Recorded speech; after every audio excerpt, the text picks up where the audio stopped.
Bismillahirrahmanirrahim. Assalamualaikum warahmatullahi wabarakatuh. Rabbi shrah sadri wa yassir li amri wahlul min lisani yafqahu qawli. Perkenalkan, nama saya Wal Hidayah, NIM 22020386 2201 Program Studi Akuntansi Lembaga Keuangan Syariah, Fakultas Ekonomi dan Bisnis Islam, Institut Agama Islam Negeri IAIN Parepare. Di sini saya akan menjelaskan beberapa materi tentang ekonomi makro Islam, di mana dalam pembuatan video ini untuk memenuhi tugas UAS atau final dari mata kuliah ekonomi makro Islam. Saya akan menjelaskan beberapa materi. Materi yang pertama, kebijakan fiskal konvensional dan Islam. Yang kedua, mazhab mainstream. Yang ketiga, model analisa IS/IL dalam perspektif Islam. Dan keempat, pembangunan ekonomi dalam perspektif Islam. Materi yang pertama yaitu kebijakan fiskal konvensional dan Islam. Menurut Mustafa Edwin, dalam ekonomi konvensional, kebijakan fiskal diartikan sebagai langkah pemerintah membuat perubahan dalam sistem pajak atau pembelanjaan. Ringkasannya, kebijakan fiskal adalah kebijakan penyesuaiannya di bidang pengeluaran dan penerimaan pemerintah untuk memperbaiki keadaan ekonomi suatu negara. Sedangkan prinsip Islam tentang kebijakan fiskal dan anggaran belanja bertujuan untuk membangun suatu masyarakat yang didasarkan atas distribusi kekayaan berimbang dengan menempatkan nilai-nilai material dan spiritual pada tingkat yang sama.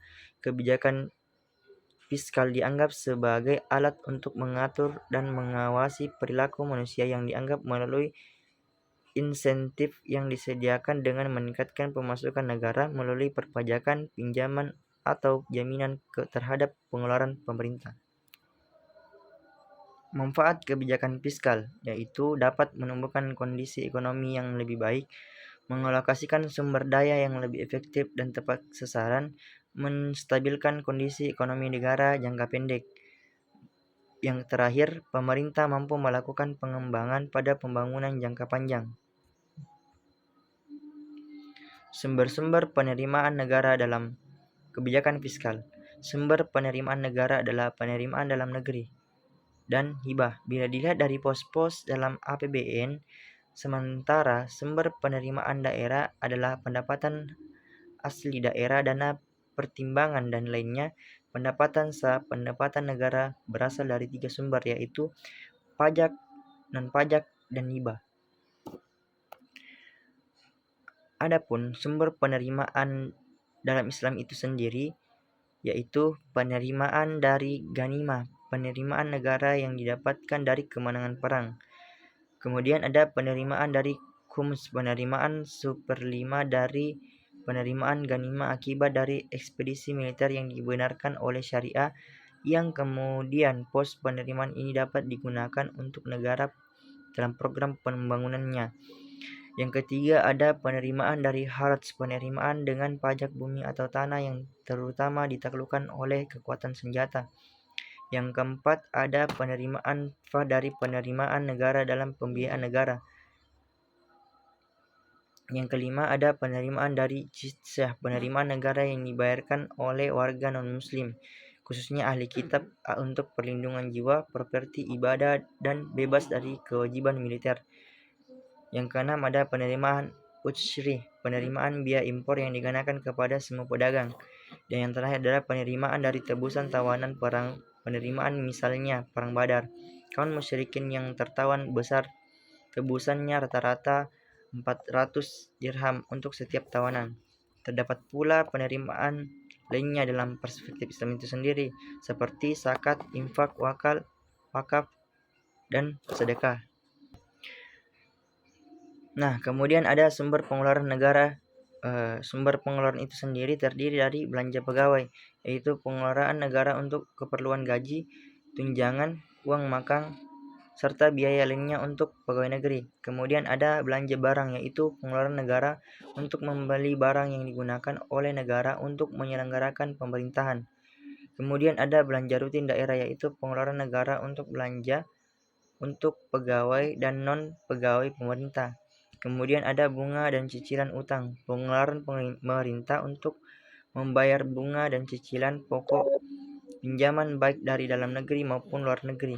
Kemudian yang terakhir ada berbagai pengeluaran yang bersifat non-departemen. Adapun sumber pengeluaran dalam Islam itu sendiri terdiri dari fitrah sebagai bagian dari ibadah Syawal. Setiap muslim wajib menghampiri fitrah kepada orang yang memerlukan. Fitrah sejumlah uang untuk diberikan untuk memenuhi kewajiban Syawal. Kemudian ada zakat sebagai ibadah zakat. Setiap muslim wajib menghampiri zakat setiap tahun kepada orang yang memerlukan. Zakat adalah sebagai dana yang diberikan untuk memenuhi kewajiban zakat. Kemudian ada matsim. Matsim adalah sebagian dana yang diberikan untuk menghubungi keturunan atau keluarga. Matsim juga digunakan untuk membantu orang-orang yang memerlukan dan untuk melaksanakan ibadah. Kemudian ada wakaf. Wakaf adalah sebagian dana yang diberikan untuk menjaga suatu tanah atau bangunan sebagai ibadah dan untuk memenuhi kewajiban wakaf. Dan kemudian ada amil zakat. Amil zakat adalah seorang yang bertugas untuk mengumpulkan zakat dan menghubunginya kepada orang-orang yang memerlukan. Amil zakat juga menerima uang zakat dan matsim untuk digunakan dalam melaksanakan ibadah dan menghubungi keturunan dan keluarganya. Gaji dan upah. Gaji dan upah adalah sumber pengeluaran dalam Islam yang diperoleh oleh seorang muslim dalam pekerjaan mereka. Gaji dan upah digunakan untuk memenuhi kebutuhan harian, mencapai tujuan hidup, dan untuk melaksanakan ibadah. Kemudian yang terakhir, sumber pengeluaran dalam Islam itu sendiri, inheritance atau inherit adalah sebagian dana yang diberikan kepada orang-orang yang merugikan keturunan dan keluarga setelah suatu muslim meninggal dunia. Inherit digunakan untuk memenuhi kewajiban waliyat testament untuk melaksanakan ibadah. Nah, adapun materi kedua yang saya akan bahas yaitu mazhab ekstrem atau keseimbangan di dalam pasar uang. Keseimbangan di pasar uang dalam perspektif bunga, dalam perekonomian bunga, keseimbangan permintaan dan penawaran uang akan terjadi pada tingkat bunga tertentu. Ekonomi konvensional berpendapat bahwa interaksi permintaan dan penawaran uang akan senantiasa membawa suku bunga pada tingkat keseimbangan. Apabila suku bunga berada di atas tingkat keseimbangan, pasokan uang melebihi permintaan. Mekanisme penyelesaian perjalanan karena pada tingkat bunga tersebut, opportunity cost memegang uang menjadi lebih terlalu tinggi. Keseimbangan dalam fungsi saving, investment, dan income. Dalam perekonomian bunga, interaksi tabungan dan investasi merupakan interaksi permintaan dan penawaran modal. Dengan bunga sebagai harga, tingkat bunga akan mengarah pada tingkat di mana terjadi keseimbangan tabungan nasional dan investasi. Kenaikan pendapatan nasional akan meningkatkan nilai tabungan pada berbagai tingkat suku bunga. Akibatnya terjadi kelebihan pasokan modal pada tingkat yang berlaku. Uang dan perekonomian. Dalam perspektif uang konvensional itu sendiri, uang dalam konvensional merupakan bentuk pembayaran yang diterima dalam transaksi melalui mata uang fisikal seperti uang tunai, uang kertas, uang logam. Uang dalam konvensional digunakan untuk membeli barang dan melakukan transaksi sehari-hari di sekitar kita. Kebanyakan transaksi di dunia ini hanya masih dilakukan dengan menggunakan uang dalam konvensional, terutama untuk transaksi kecil dan menengah. Uang dalam konvensional memiliki beberapa kelebihan seperti akses universal, tidak tergantung pada internet, tidak tergantung pada daya listrik, tidak tergantung pada teknologi, konsisten, dan stabilitas penggunaannya secara umum. Kemudian, uang dalam perspektif Islam itu sendiri mungkin sama, cuma di sini uang dalam Islam itu sendiri digunakan untuk melaksanakan transaksi hari-hari sekitar kita untuk memenuhi kewajiban-kewajiban yang diutus oleh syariah Islam. Kemudian materi yang ketiga yang saya akan bahas, model analisa ISLM dan dalam perspektif Islam.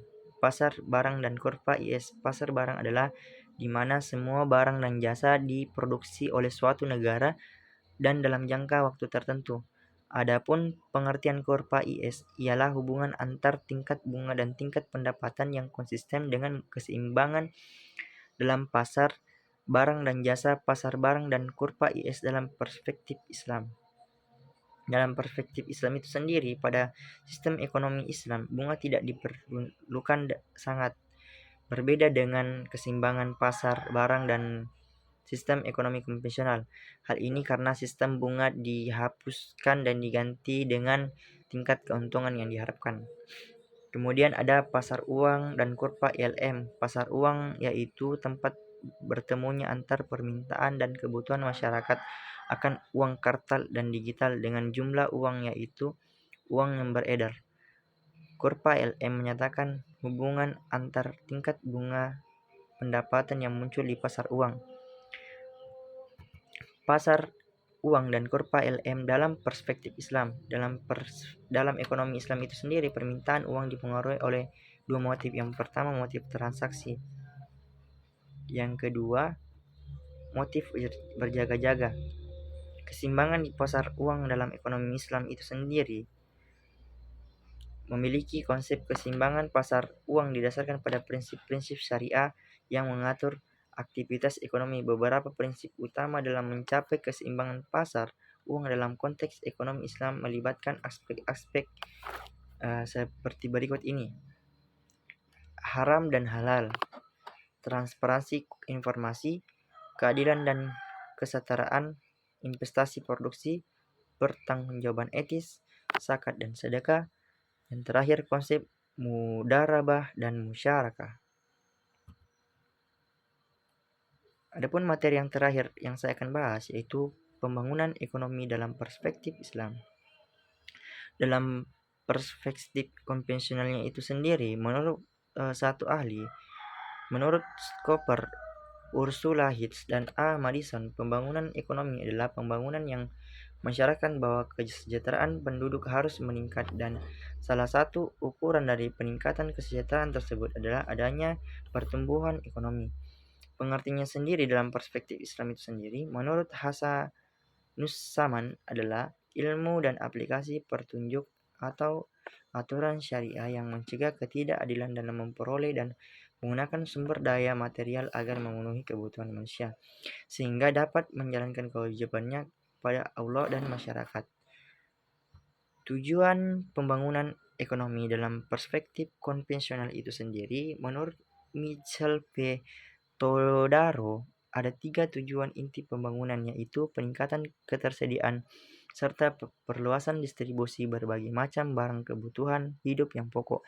Yang kedua adalah peningkatan standar hidup, tidak hanya peningkatan pendapatan tapi juga lapangan kerja, perbaikan kualitas pendidikan serta nilai-nilai kultural dan kemanusiaan yang tidak hanya untuk memperbaiki kesejahteraan material tapi juga untuk menumbuhkan jati diri pribadi bangsa. Yang ketiga adalah perluasan pilihan-pilihan ekonomis dan sosial dengan membedakan mereka dari sikap menghambat dan ketergantungan pada bukan hanya terhadap orang ataupun bangsa lain tetapi juga terhadap kekuatan yang berpotensi merendahkan nilai-nilai kemanusiaan mereka.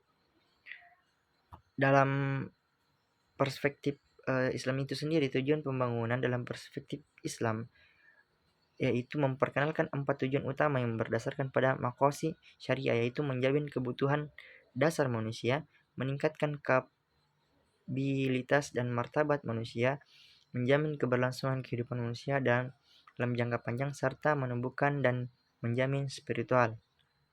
Konsep pembangunan dalam perspektif Islam itu sendiri yaitu pertumbuhan ditambah dengan perubahan sama dengan pembangunan. Kemudian ada pertumbuhan di sini, ada kualitatif dan kuantitatif. Kualitatif di sini menyangkut dengan ajaran Islam yang berkaitan dengan Tuhan, sedangkan kuantitatif fisik adalah atau lingkungan sosial yang ada yang pada pembangunan ekonomi atau dapat dikatakan sebagai suatu pertumbuhan ekonomi, sosial ekonomi. Perubahan di sini adalah usaha sendiri atau usaha kita untuk menjalankan usaha dan mengelola usaha itu. Maksudnya dalam perspektif Islam, jika kita ingin membangun ekonomi, harus ada keseimbangan antara dunia dan akhirat, juga usaha yang serius dalam menjalankannya hingga akan menciptakan pembangunan ekonomi yang lebih baik. Berbeda dengan konsep dalam ekonomi konvensional yang memaksimalkan kekayaan dan konsumsi. Ekonomi Islam melaksanakan ekonomi dengan melihat keseimbangan antar material dan spiritual.